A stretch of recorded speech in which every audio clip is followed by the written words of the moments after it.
Hi guys, so we're getting up to that time of year again.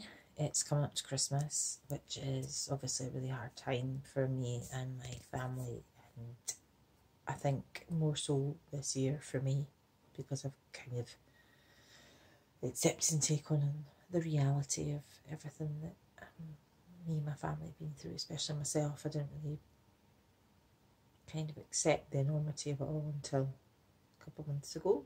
So, weird thing at work the other day, talking about Christmas and food, cooking for the family and what to have for Christmas. And my favourite thing at Christmas is my mum's poached pears. They are amazing and they're like my highlight of Christmas. But before my dad took his life, there was a bit of an incident on Christmas Eve, and he launched the poached pears my mum was making through the kitchen window. So that was one of the things that I was kind of met with on Christmas Day when I found her. So we're talking about Christmas food, and I go to say, well, my favourite is my mum's poached pears, which takes me to finding Stuart, finding my dad. So, yeah, that was a bit crap. A little bit. I don't know how to explain it. I don't know. It's just, it's really involuntary for me, and I know it's part of this PTSD and things, but it's just rotten. So, I have managed though. I've been referred to psychology, obviously, but that can take such a long time. I've managed to get myself an appointment to have eye movement desensitization therapy through a locally based, it's actually through Fife Alcohol Support Services, believe it or not. But they don't just help people who are suffering from alcohol issues, they help a whole lot of people range and rafter, and that includes me. All I had to really tell them was that I was suffering from PTSD, and I've got an appointment, I think it's next week actually. I'll try anything. I have been referred to psychology, oh gosh, this must be the 4th time, maybe the 5th, since I was diagnosed with anxiety and depression when I was 21, even though I think I've always had anxiety my whole life since I was quite young. But yeah, and you know, sometimes it works and sometimes it doesn't. I really think it's how you get on with the person delivering the service.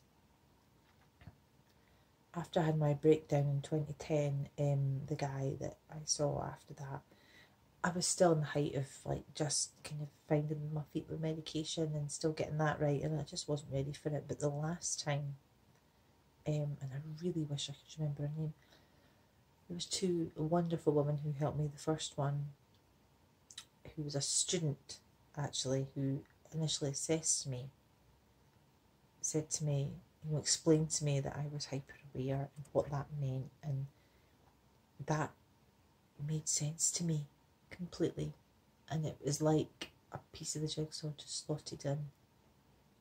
You know, I am hyper aware, I'm in a constant state of fight or flight, I know my exits are, I know what everybody else is doing and saying, and I know my work colleagues find it really irritating that I kind of know what is going on around me all the time, but it's like an impulse, I just genuinely can't help it, and it's not done through a piece of nosiness, it's like a compulsion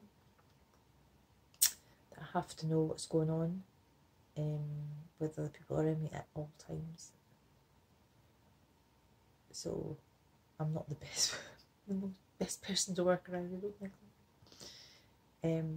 But that description for me and the constant state of fight and flight and how exhausting it is, it just, I finally understood kind of what I am, what it's called and why I am the way that I am, and the way it was explained to me. And then the psychologist that I saw after that really helped me talk through that.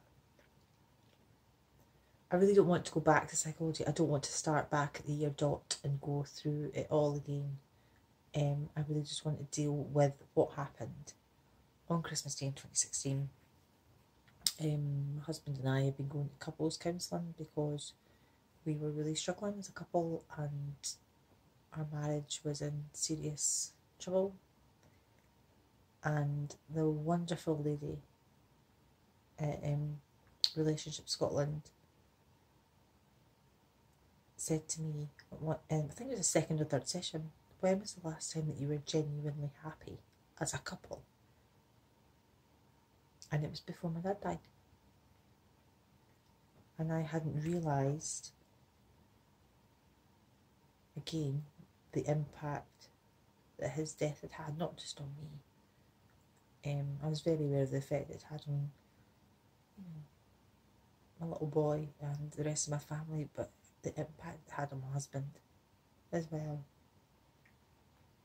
And that's when it really hit me that he wasn't here anymore. It feels like grieving all over again. It's absolutely nuts and it's rubbish. But I'm very hard, I think, on myself. I'm very self-deprecating and I'm trying to be nice to myself and give myself time, but I'm just like, it's coming up for 2 years. I just feel like I need to get a grip. But although it is coming up for 2 years, it's like in my reality sense, it's only been a few months. But if I can move on and be able to remember him, remember my dad, without going to the place of, walking into the house and finding him dead.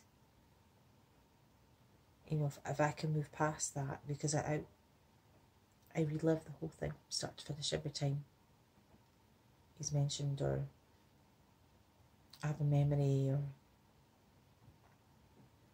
it starts with me walking into the house and I go through the whole process, because there was police involvement and it lasted for days. There was other family things going on, and it was a really, really crappy time.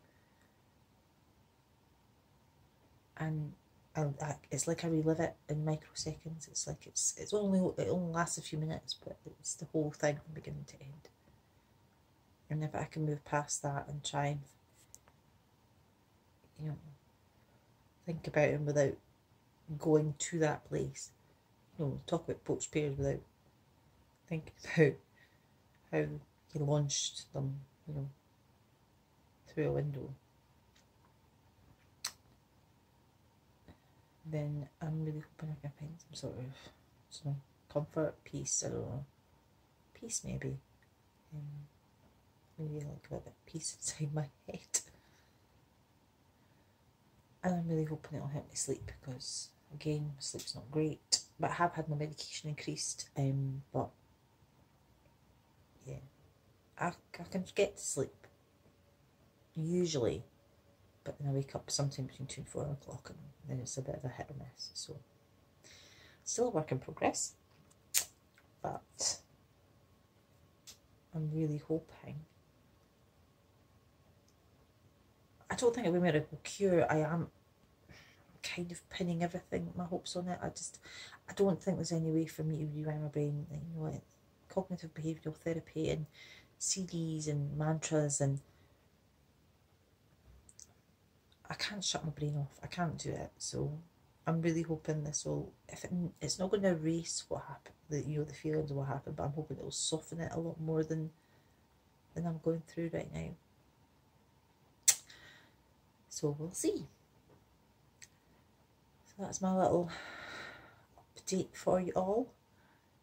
Again, if you are suffering in any way mental health or suicidal thoughts, or if you're just having a really crappy day, please talk to people. Just talk to somebody. There's got to be somebody you can talk to. I feel like an advertisement for blooming BT, but the majority of people who take their own lives do it over something that could have been resolved.